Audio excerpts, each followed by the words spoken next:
Yang ketiga, suku Sulaim. Suku Ril, Zikwan dan Usayyah. Ada 4 suku Arab, suku Sulaim, suku Ri'il. Ya. Ri'il ini salah satu suku Arab juga ya. Suku Sulaim, suku Ri'il, Zikwan dan Usayyah. Ini 4 suku, Sulaim, Ri'il, Zikwan dan Usayyah. Datang seseorang di Madinah, teman-teman sekalian, yang bernama Amir bin Malik. Amir bin Malik ini, tentu tadi itu nama-nama suku, judulnya ya. Tapi kita masuk sekarang histori kisahnya. Ada seseorang datang ke Madinah bernama Amir bin Malik bin Ja'far. Amir bin Malik bin Ja'far ini pimpinan suku Amir bin Sa'sa'ah. Salah satu suku Arab. Ia menemui Nabi SAW, si Amir ini bin Malik bin Ja'far menemui Nabi SAW. Lalu Nabi memberikan hadiah sebagai tanda persahabatan. Masih kafir. Lalu kata Nabi SAW, saya enggak terima hadiah dari orang kafir. Saya enggak terima hadiah dari orang kafir. Tentu di sini Nabi SAW menerima hadiah umumnya walaupun dari orang kafir. Tapi khusus pada masa itu karena perang lagi genting-gentingnya, kemudian telah terjadi kasus tadi, sampai berita ke Nabi SAW tentang 6 orang sahabatnya dikhianati, maka beliau pun hati-hati. Beliau mengatakan saya tidak terima hadiah dari orang kafir. Kecuali kalau kau masuk Islam. Kalau kau masuk Islam tidak ada masalah. Kau Muslim. Maka kata si Amir, saya enggak mau masuk Islam. Saya tidak akan masuk Islam, tetapi kalau anda mau, saya akan coba ya menyebarkan agama anda yang di suku saya. Tapi dengan syarat, harus ada sahabat anda yang berangkat. Harus ada orang yang berangkat. Nabi SAW masih trauma dengan 6 orang yang dibunuh tadi. Sampai beritakan Nabi SAW. Maka kata Nabi SAW, apa jaminanmu? Sekarang, apa jaminan kau bisa selamatkan? Ada sahabat saya dikhianati. Kata dia, saya menjaminnya. Saya kepala suku, saya yang jamin. Maka kata Nabi SAW, baiklah. Kalau kau menjamin, selesai. Artinya kalau ada pengkhianatan, perang nih. Maka Nabi SAW pun mengutus 70 orang sahabat pilihan waktu itu. Dari tadi cuma 6, sekarang 70 orang. Supaya ada kekuatan gitu. Di antara 70 orang ini ada beberapa orang sahabat yang terkenal. Dengan keimanannya, dengan ilmunya, ulamanya sahabat. Di antaranya Al-Harith bin Shimmah. Al-Harith bin Shimmah salah satu ulama sahabat masyhur dengan ilmunya.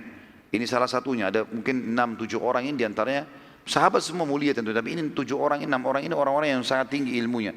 Hafal 30 tahun dan ini 70 orang memang penghafal Quran semuanya. Yang kedua, Haram bin Milhan. Haram bin Milhan. Jadi Al-Harith bin Shimmah, Haram bin Milhan, kemudian Urwa bin Asma As-Silmi. Al-Harith bin Shimmah, Haram bin Milhan, Urwa bin Asma As-Silmi. Kemudian yang keempat Nafi' bin Badil. Nafi' bin Badil. Saya ulangi, kalau ada yang mau catat teman-teman sekalian, saya ulangi insyaAllah. Tapi niatnya dicatat bukan karena mau dapat buku ya. Dari sekarang sepakat dulu. Al-Harith bin Shimmah yang pertama, kemudian Haram bin Milhan, kemudian Urwa bin Asma As-Silmi, Urwa bin Asma As-Silmi, kemudian Nafi' bin Badil bin Waraqah. Nafi' bin Badil bin Waraqah dan juga Amir bin Fuhairah. Ini kurang lebih di antara 70 ada 4 atau 5-6 orang ini ya. Al-Harith bin Shimmah, Haram bin Milhan, Urwa bin Asma As-Silmi, Nafi' bin Badil bin Waraqah dan Amir bin Fuhairah. Pada saat mereka tiba di pemukiman suku Sulaim, ternyata terjadi lagi pengkhianatan. Si Amir tadi bin Malik, kepala suku Sa'sa'ah, kepala suku Amir bin Sa'sa'ah, berkhianat. Dia mengajak 4 suku yang merupakan sekutu dia, yaitu tadi yang kita sudah sebutkan di awal judul kita, suku Sulaim, suku Ri'il, suku Zikwan dan suku Usayyah, untuk membunuh para sahabat. Dan mereka melakukan sampai akhirnya ke 70 sahabat berusaha melawan dan terbunuh 69. Mati syahid semuanya. Dan yang lolos cuma satu orang. Yang lolos adalah Amir bin Umayyah Ad-Damiri. Amir bin Umayyah Ad-Damiri. Dan ini mereka terbunuh di sebuah lokasi namanya Bi'ir Ma'unah. Bi'ir Ma'unah, sumur Ma'unah. Nanti akan kita jelaskan ada penyerangan Nabi SAW ke lokasi ini. Bagaimana mereka dihukum oleh Nabi SAW karena membunuh 69 sahabatnya. Jadi nama lokasinya Bi'ir Ma'unah dan yang tersisa adalah Amir bin Umayyah Ad-Damiri. Dalam perjalanan menuju ke Madinah, Amir sempat menemukan dua orang dari asal suku sang pengkhianat, Amir bin Malik bin Ja'far As-Sa'sa' tadi. Yang sempat memberikan jaminan Nabi kan, namanya Amir bin Malik kan. Saya jamin, tidak ada masalah, saya kepala suku. Ternyata Amir, kepala suku tadi yang mengkhianat itu, sahabat juga yang sempat lolos namanya Amir.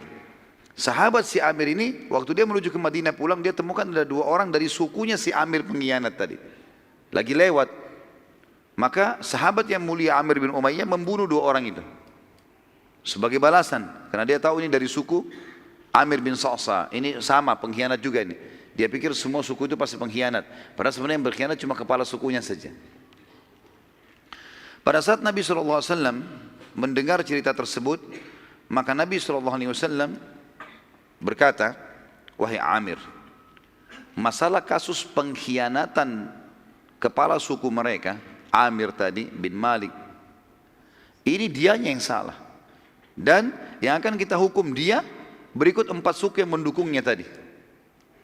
Sulaim, Ri'il, Zikwan, ya, itu semua tadi kita hukum, itu yang kita hukum.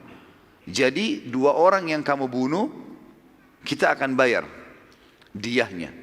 Lihat bagaimana keadilan Islam ya. Padahal sudah terjadi pengkhianatan. Karena ada sahabat Nabi SAW membunuh dengan tidak sengaja salah, maka Nabi SAW mau membayar itu.